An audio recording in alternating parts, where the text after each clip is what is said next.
Welcome to study channel. मेरा नाम है मोहम्मद कैसर। बात करेंगे DSSB की TGT 2024 की नई वैकेंसी के बारे में। कब से फॉर्म भरे जाएंगे, कब आपकी परीक्षा होगी, क्या योग्यता है, क्या एग्ज़ाम का पैटर्न है, सिलेबस है। एग्ज़ाम पैटर्न सिलेबस को लेकर काफ़ी स्टूडेंट पूछ रहे थे, क्या इसमें इस बार बदलाव देखने को मिला है, भी बात करेंगे। एज लिमिट और एज रिलैक्सेशन पर भी बात होगी।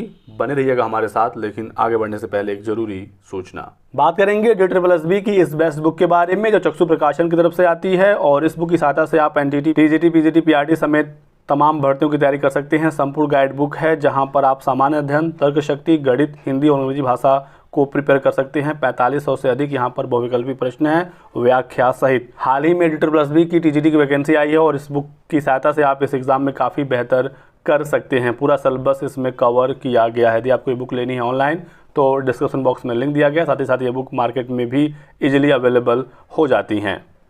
चक्षु प्रकाशन की अन्य बुक्स भी आती हैं, जैसे कि आप देख सकते हैं UP TET, BEd entrance exam, super TET, LT grade, C-टेट वगैरह का। तो आप ये बुक्स भी चक्षु प्रकाशन का ले सकते हैं। तो दोस्तों 12 जनवरी 2024 को ही DSSB ने TGT 2024 के लिए एडवर्टाइजमेंट जारी कर दिया था। वैकेंसी की नोटिस आ गई है, आप देख सकते हैं। 8 फरवरी से फॉर्म भरे जाएंगे और 8 मार्च होगा फॉर्म भरने की लास्ट डेट। ठीक है। TGT 2024 की ये बड़ी वैकेंसी है। टोटल 5118 पदों पर ये वैकेंसी आई है, आप देख सकते हैं। दिल्ली में नौकरी पाने का एक सुनहरा मौका है। लाखों छात्रों का ये एक ड्रीम जॉब होता है कि दिल्ली में रहकर, देश की राजधानी में रहकर देश की सेवा करने का मौका मिले। यहाँ पर सैलरी वगैरह काफ़ी अच्छी होती है, क्योंकि यहाँ का जो DA और HRA वो काफ़ी अच्छा मिलता है। ठीक है। तो बड़ी अपॉर्चुनिटी आपके पास है। यहाँ पर किन किन विषयों की भर्ती है ये देखते हैं, क्योंकि TGT की भर्ती है तो आपका ग्रेजुएशन यदि उसी फील्ड से है तो ही आप फॉर्म भर पाएंगे। योग्यता यहाँ पर ग्रेजुएशन, ठीक है, BEd और C-टेट पेपर 2 पास, ये 3 चीज़ें मांगी जाती हैं। आपका ग्रेजुएशन उसी फील्ड से हो, जैसे TGT मैथ का है तो आपका ग्रेजुएशन BSc मैथ से हो, फिर आपका BEd भी होना चाहिए। DLED, BTC वगैरह यहाँ पर नहीं चलता है। ठीक है। तो ग्रेजुएशन, BEd और C-टेट पेपर 2 आप पास होने चाहिए। अपीयरिंग नहीं चलेगा, आपका सब कुछ क्लियर हो।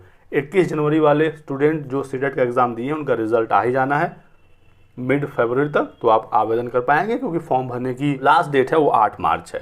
ठीक है। यहाँ तक कोई डाउट नहीं होना चाहिए। सब्जेक्ट कॉम्बिनेशन को लेकर मैं आपको बताऊंगा जब डिटेल नोटिफिकेशन आ जाएगा। बस 1-2 दिन में डिटेल नोटिफिकेशन आने ही वाला है।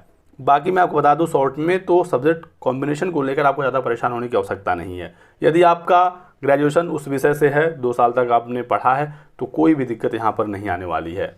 तो सब्जेक्ट कॉम्बिनेशन को लेकर ज़्यादा टेंशन होता नहीं है DSSB में। किन किन विषयों की भर्ती है, तो TGT मैथ का है। अब यहाँ पर जो डिपार्टमेंट है वो DOE, डायरेक्टरेट ऑफ एजुकेशन, और NDMC दोनों में है। DOE में मेल फीमेल अलग करके वैकेंसी दी गई है। DOE में ही ज़्यादा पोस्ट है, NDMC में काफ़ी कम पोस्ट हैं, लेकिन है कुछ ना कुछ, और उसे यहाँ पर एडवर्टाइज कर दिया गया है।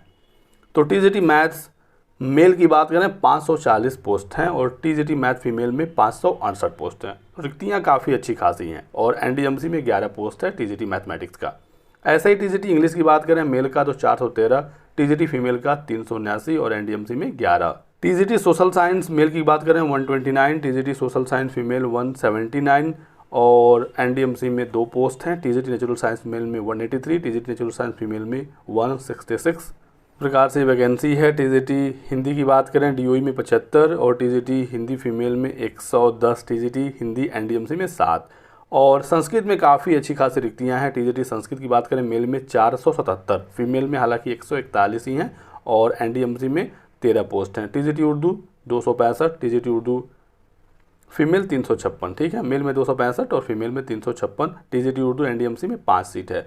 TGT Punjabi male 248, TGT Punjabi female 307 और NDMC में 1 पोस्ट है। ड्राइंग टीचर की भी भर्ती है DOE में 527 पोस्ट पर। तो टोटल यहाँ पर 5118 सीट हैं, जो कि काफ़ी अच्छी खासी हैं। पे लेवल 7, 4600 पे ग्रेड की ये नौकरी है। तो 50,000 प्लस से आपकी सैलरी यहाँ पर स्टार्ट होगी। बहुत ही अच्छी पोस्ट है दोस्तों।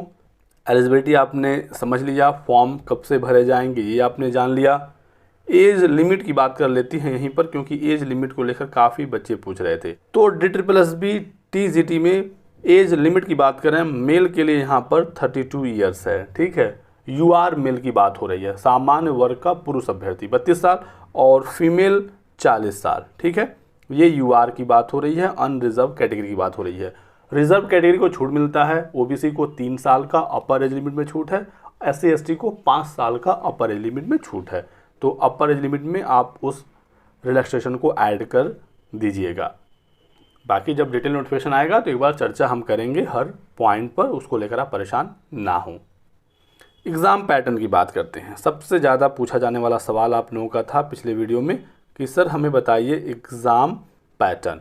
तो एग्ज़ाम पैटर्न दोस्तों DBB TGT की बात करेंगे स्पेशली। यहाँ पर 2 पार्ट होगा आपके पेपर में, पार्ट ए और पार्ट बी। पार्ट ए में भी होंगे 100 सवाल 100 नंबरों के, पार्ट बी में भी होंगे 100 सवाल, ठीक है।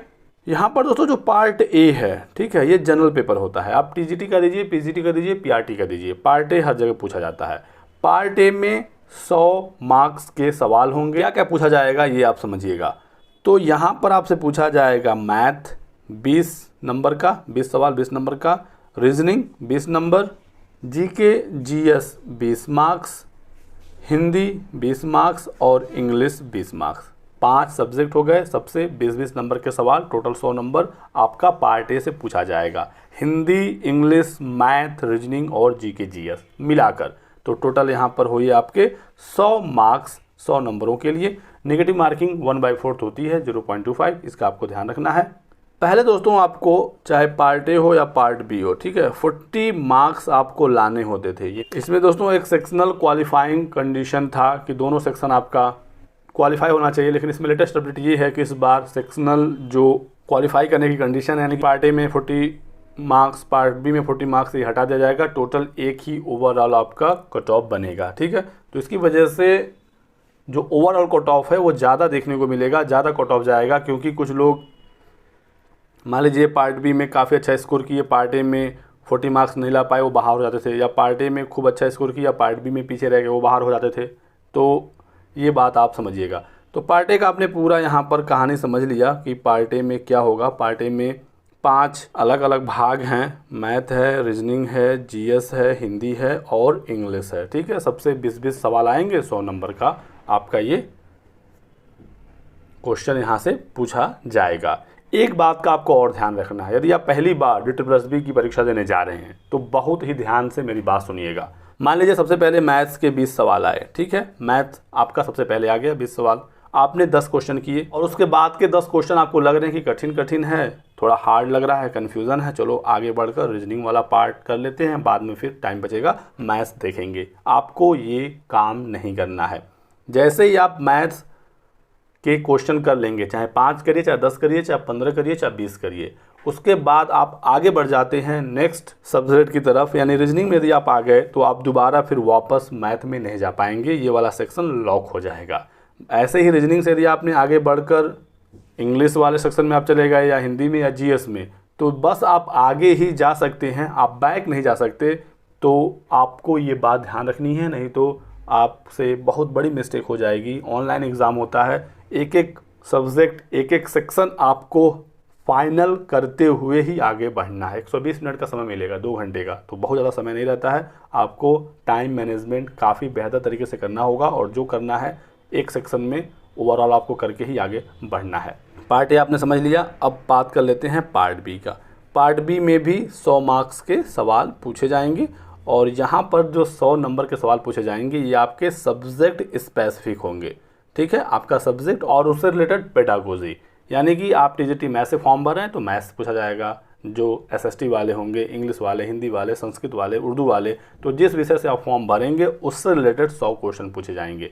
तो ये हुआ आपका एग्ज़ाम का पैटर्न और नेगेटिव मार्किंग वगैरह से संबंधित आपके डाउट का सल्यूशन। जो आपका विषय है यहाँ पर मेनली आपको NCERT पर फोकस करना है और जो पार्ट ए आपका है जनरल पेपर, इसमें मैथ्स, रीजनिंग, हिंदी, इंग्लिश और जीके GS जो कॉम्पिटिटिव एग्जाम में पूछा जाता है। DBB का कोई एग्जैक्ट सिलेबस नहीं है कि आपको ये टॉपिक पढ़ने हैं। इसके लिए आपका जो सबसे बेस्ट चीज़ हेल्प करेगी वो है प्रीवियस ईयर का पेपर। आपको DBB के सभी प्रीवियस ईयर पेपर देखने हैं, उसे हल करने हैं, पार्ट ए जनरल पेपर है, पीआरटी, टीजीटी, पीजीटी, किसी का भी आपको मिले आप उसको प्रैक्टिस करिए, देखिए किस टॉपिक से क्या क्या पूछे गए हैं और उसको आप बेहतरीन तरीके से प्रिपेयर करिए। ऐसे ही आप पार्ट बी सब्जेक्ट स्पेसिफिक में भी प्रीवियस ईयर को देखकर ही तैयारी करेंगे। एग्जाम कब तक हो सकता है? तो अप्रैल मई तक एग्जाम होने की संभावना है। हालांकि लोकसभा के चुनाव 16 अप्रैल के आसपास शुरू होंगे, तो लोकसभा चुनाव के जस्ट बाद आपकी परीक्षा होने के पूरे